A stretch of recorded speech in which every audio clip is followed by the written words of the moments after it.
This is section 1.2, properties of real numbers. So let's talk about what real numbers are. Real numbers are the set of rational and irrational numbers. So at this point, it's all of the numbers that you know. What are rational numbers? Rational numbers are numbers that can be written as a fraction. So numbers that can be written as a fraction, if they're in decimal form, they end or they repeat. So a fraction like 1/3, a decimal like 0.75 because it ends, or a decimal like 0.1 repeating because it repeats. Irrational numbers are numbers that can't be written as a fraction. So they're decimals that don't end and don't repeat. So like the number pi, we know that doesn't end and it doesn't repeat. If you had something like 5.1263 and it went dot dot dot, since you didn't see any repeating and you see the dot dot dot, that means it just keeps going and it doesn't repeat. Common ones are square roots that don't come out very nice, like square root of 2. If you were to type that in your calculator, you would get a decimal. It looks like it ends because your calculator has to stop, but it does keep going. Then we have integers, which are positive and negative whole numbers. So like -3, -2, -1, 0, 1, 2, 3. And now those keep going on both directions. So then the whole numbers are 0, 1, 2, 3, 4. So the non-negative whole numbers are whole numbers. And then the counting, or the natural numbers, another name for those are counting numbers. So you'd start at 1, 2, 3, 4. Those are the natural numbers.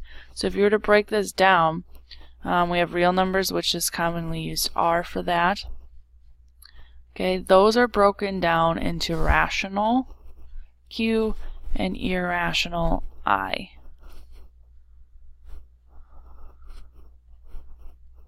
Okay, if you get irrational, you're done. There's nothing else you can do. But inside the rational numbers are integers, which is Z. And then inside integers is whole numbers W. And then inside the whole numbers are the natural numbers N. Okay, and there's a nice picture in your book on page 11 if you'd want to see a diagram of that. So name the sets to which each number belongs. Make sure you name all of the sets. So go ahead and pause the video and try that here. So like I said earlier, all the numbers you know so far are real, so every single one of these should have real. And you can write these out if you want, or you can use the letters that we talked about. Alright, so then this one, -23.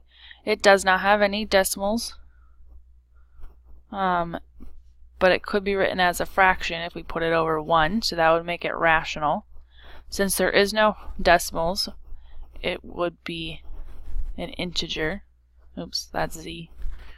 Okay, now because it's negative, it's not a whole number or a counting number. Alright, now square root of 50, if you type that into your calculator, it does not come out as a whole number. It comes out as some long decimal string, so that would tell you that it's irrational. -4/9, that's a fraction, so that tells you it's rational. Because it's a fraction, that is not an integer, because remember, integers do not have any fractions or decimals. And the last one, 15, okay, could be written as a fraction if we make it 15 over 1. Since that's a nice whole number, it would be an integer. It's not negative, so that's also a whole number. And it is one of our counting numbers, or our natural numbers, 1, 2, 3, all the way up through 15. Those would be a counting number. So it is all of those, since it is a positive whole number. The other thing I want to talk about in this section is simplifying an expression. So remember, we have our handy dandy distributive property, which tells me if I have something outside the parentheses, I multiply it in to everything inside the parentheses. So 3 times 2q would be 6q, and 3 times r would be 3r. Then we have a positive 5 outside this one, so we're going to distribute that in as well.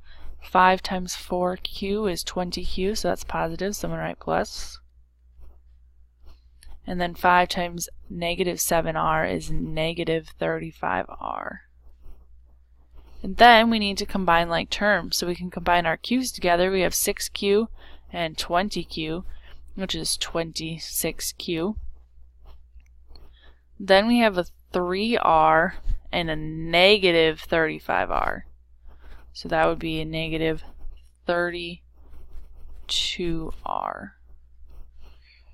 Okay, so I want you to pause the video and try this problem, simplifying that expression. Alright, let's see how you did on this problem. So hopefully you distributed the 3 into this first set of parentheses. 3 times 4 is 12x. And then 3 times 2y is minus, so 3 times 2 is 6y. Now careful on this part, this is a negative 2 that's getting distributed into the parentheses. So negative 2 times 3x would be negative 6x, and negative 2 times y would be negative 2y, so make sure you put subtraction for those negatives. Then again, you combine like terms. We have a 12x and a negative 6x, so 12 minus 6 is 6. And then we have a negative 6y and a negative 2y. Negative 6 and negative 2 makes negative 8y. So hopefully that wasn't too bad. Just make sure you watch those signs.